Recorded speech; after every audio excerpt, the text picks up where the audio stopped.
அல்லாஹுடைய தூதர் அவர்கள் ஹஜ்ஜிக்காக எஹராம் கட்டினார்கள். தலைமுடியை கலும்பி தடவி நன்றாக தலைவாரினார்கள், தொப்பி போடவில்லை.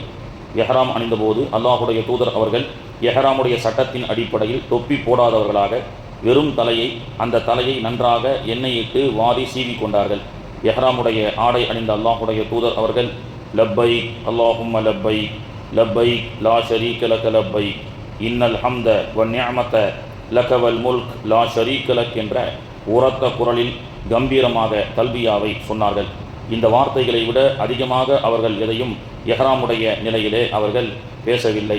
உம்ராவாக இருந்தாலும் ஹஜ்ஜாக இருந்தாலும் எஹராமுடைய நிலையிலே எந்த முஅத்தமிரீன்கள் ஹஜ்ஜாஜிகள் இந்த தல்பியாவையும் இபாதத்துகளையும் அதிகமாக செய்கிறார்களோ அப்பொழுதுதான் அந்த உம்ராவும் ஹஜ்ஜும் சிறப்பிற்குரியதாக ஆகுகிறது. லப்பைக் என்றால் என்ன? இதோ உன் அழைப்பை ஏற்று வந்துவிட்டோம், லப்பைக் வந்துவிட்டோம், அல்லாஹும்ம லப்பைக் இறைவா வந்துவிட்டோம், உனது அழைப்பை ஏற்று வந்துவிட்டோம், இன்னல் ஹம்த வன் நிஅமத லக உனக்கு யாதொரு இணையும் வைக்காத நிலையில் உனக்கு கட்டுப்பட்டு இதோ வந்துவிட்டோம், எல்லா புகழும் இன்னல் ஹம்த வன் நிஅமத அருட்கொடையும் வல் முல்க் ஆட்சியும் உனக்கே உரியது, இதோ வந்துவிட்டோம் இறைவா, இணை வைக்காத நிலையில் வந்துவிட்டோம் என்று நாம் இந்த லப்பைக்கினுடைய அர்த்தத்தின் அடிப்படையில் எல்லா ஹாஜிகளும் எஹராம் அணிந்ததற்கு பிறகு லப்பைக் ஓதுகிறார்கள். அப்போது யாரோ ஒருத்தவங்க கூப்பிட்டா தான் லப்பைக் அப்படி என்று சொல்லி வருவது. ஆசிரியர் அட்டண்டன்ஸு வருகை பதிவேட்டிலே ஒவ்வொரு மாணவருடைய பெயராக கேட்பார். அந்த மாணவருடைய பெயர் வரும் பொழுது லப்பைக் தோ வந்து விட்டோம் அப்படின்னு சொல்லி ப்ரெசன்ட் அப்படின்னு சொல்கிற மாதிரி தான் லப்பைக் என்பது.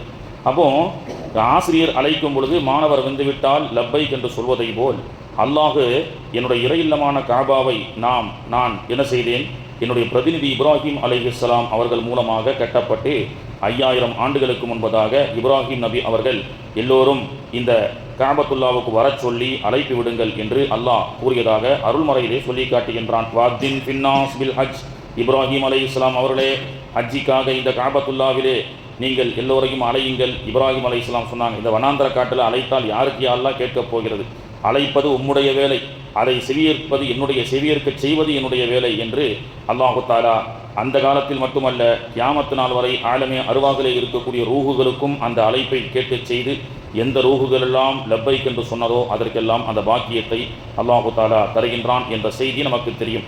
இதில் அல்லாஹ் அவனுடைய இறையில்லமான காபத்துல்லாவுக்கு அழைக்கிறான், தன்னுடைய பிரதிநிதி இப்ராஹிம் அலைஹிஸ்ஸலாம் அவர்களை வைத்து அழைக்கின்றான். அப்போ இதில் நம்ம 2 அழைப்புக்கு பதில் சொல்ல வேண்டியது இருக்குது. ஒன்று, அல்லாஹ்வுக்கு அழைப்புக்கு பதில் சொல்லணும். ரெண்டாவது, அல்லாஹ்வுடைய பிரதிநிதியான இப்ராஹிம் அலைஹிஸ்ஸலாம் அவங்களும் தானே கூப்பிட்டுருக்கிறாங்க. என் வீட்டுக்கு நான் விருந்துக்கு உங்களை கூப்பிட்டேன்னு சொன்னால் என்னுடைய வீட்டு விருந்தாளிகளாகவும் நீங்கள் வருகிறீர்கள். பிறகு என் வீட்டு விருந்தாளியாக வந்ததற்கு பிறகு இதோ என் நண்பர் அவரும் எனக்கு வேண்டப்பட்டவர் தான், அவர் வீட்டில் ஒரு நாள் போய் விருந்து சாப்பிடுங்க அப்படின்னு சொல்லி நம்ம செல்வதில்லையா? அந்த மாதிரி தான் அல்லாஹு தஆலா அவனுடைய அழைப்பை ஏற்று வரக்கூடிய ஹாஜிகள் உம்ரா செய்கிறார்கள். இறையில்லமான காபத்துல்லாவை தவாஃப் செய்கிறாங்க, சை செய்கிறாங்க. செய்து முடித்தவுடன் அல்லாஹ்விடத்தில் அந்த இபாதத்துகளை முடித்து நன்றி செலுத்துகிறார்கள். இப்போ அல்லாஹ் கூப்பிட்டதற்கு உண்டான அந்த அழைப்பு ஃபினிஷ் முடிஞ்சு போச்சு. இப்ராஹிம் அலைஹிஸ்ஸலாம் கூப்பிட்டுருக்கிறாங்களா இல்லையா? அதுக்கு பேர் தான், அந்த அழைப்புக்கு பதில் சொல்வதற்கு பேர் தான் ஹஜ்ஜி. என்ன செய்யணும்? இப்ராஹிம் அலைஹிஸ்ஸலாம் அவர்களுடைய வீட்டுக்கு செல்ல வேண்டும்.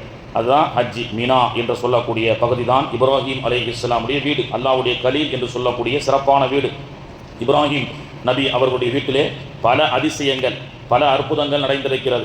மீனாவிலே ஒரு பள்ளிவாசல் இருக்குது. எல்லா காலங்களிலும் அது பூட்டப்பட்டு தான் இருக்கும். மற்ற காலங்களில் போனீங்கன்னா பூட்டி இருக்கும். ஆனால் ஹஜ்ஜினுடைய பிற 8, 9, 10, 11, 12 மிஞ்சி போனால் 13 இந்த 6 நாட்கள் மட்டுமே அந்த பள்ளிவாசல் திறக்கப்படும். அந்த பள்ளிவாசலுக்கு பெயர் மஸ்ஜிதே கைஃப் என்று சொல்வார்கள். நம்ம இப்ராஹிம் அலைஹிஸ்ஸலாமுடைய வீடு இருந்த அந்த மினாவில் தான் 5 நாளோ 6 நாளோ தங்கி என்ன செய்ய போகிறோம், மற்ற இடங்களுக்கெல்லாம் போய் அமல் செய்துவிட்டு வரப்போகின்றோம். அந்த 6 நாள் 5 நாள் இருக்கிற 8, 9, 10, 11, 12 அதிகபட்சமாக 13 6 நாட்கள். இந்த 6 நாட்கள் எந்தெந்த இடத்துக்கெல்லாம் போக போகிறோம், மினாவை மையமாக வச்சு எங்கெங்கெல்லாம் போக போகிறோம் அப்படின்றத வச்சு இன்ஷால்லா நம்ம அடுத்தடுத்த பயான்களில் பார்ப்போம். அதுக்கு முன்பதாக மினா என்ற அந்த இடத்துல தான் இப்ராஹிம் அலைஹிஸ்ஸலாமுடைய வீடு இருந்தது. இப்போ நான் கூப்பிட்டா என் வீட்டுக்கு தானே நீங்கள் வருவீங்க, வேறு யார் வீட்டுக்கு போவீங்க? அதனால தான் அல்லாஹ் என்ன சொல்கிறான், கலீல் என்னுடைய இறைநேசருடைய வீட்டுக்கு போங்க, மையத்துடைய ஆடையோடு போங்க.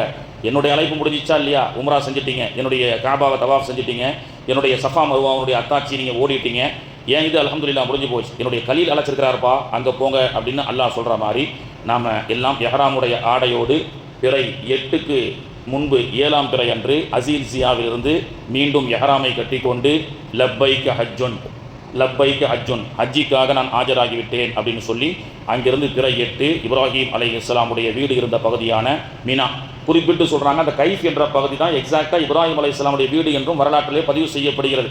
அந்த கைஃப் என்ற பள்ளிவாசலில் இப்ராஹிம் அலைஹிஸ்ஸலாம் வாழக்கூடிய காலத்திலேயே மலக்குமார்கள் வந்து சென்ற வரலாறு குர்ஆனிலே சொல்லப்பட்டது. அவங்க இப்ராஹிம் அலைஹிஸ்ஸலாமுடைய வீட்டுக்கு விருந்தாளியே மலக்குகள் வந்திருக்கிறாங்க. அப்போ அந்த பள்ளிவாசலில் மலக்குகள் வந்த பள்ளி. அது மட்டுமல்ல, மஸ்ஜிதே கைஃபினுடைய வரலாற்றிலே சொல்லப்படுகிறது 70க்கும் மேற்பட்ட நபிமார்கள் அந்த மஸ்ஜிதே கைஃப் என்று சொல்லப்படக்கூடிய இப்ராஹிம் நபி அலைஹி அவர்கள் வாழ்ந்த அந்த பகுதியிலே வந்து தொழுது சென்றிருக்கிறார்கள் என்ற வரலாறும் சொல்லப்படுகிறது. 70க்கும் மேற்பட்ட நபிமார்கள் கால்பட்ட இடம், மலக்குமார்கள் வந்த இடம், இப்ராஹிம் அலைஹிஸ்ஸலாம் குடித்தனம் நடத்திய சிறப்பான புனிதமான இடம். அந்த இடத்துக்கு தான் பேர் மீனா அப்படின்னு சொல்லுவாங்க.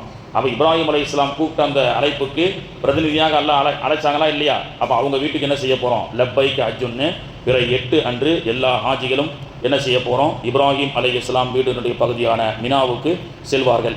சென்று பிறை 8, பிறை 9, பிறை 10, பிறை 11, பிறை 12 அசர் வரை மகரிப் ஆகிவிட்டால் பிறை 13 நேரமாகிடுச்சு, பஸ்ஸு கிடைக்கல, நாளைக்கு போங்கன்னு சொல்கிற மாதிரி 12 முடிஞ்சால் தவறி 13 சேர்த்து செய்கிறது இன்ஷா அல்லாஹ். அது ஒவ்வொரு ஸ்டெப்பாக ஒவ்வொரு நாள் என்னென்ன செய்யணும் அப்படின்றத நாம் தெரிந்து கொள்ளலாம். சுப்ஹானல்லாஹி வபிஹம்திஹி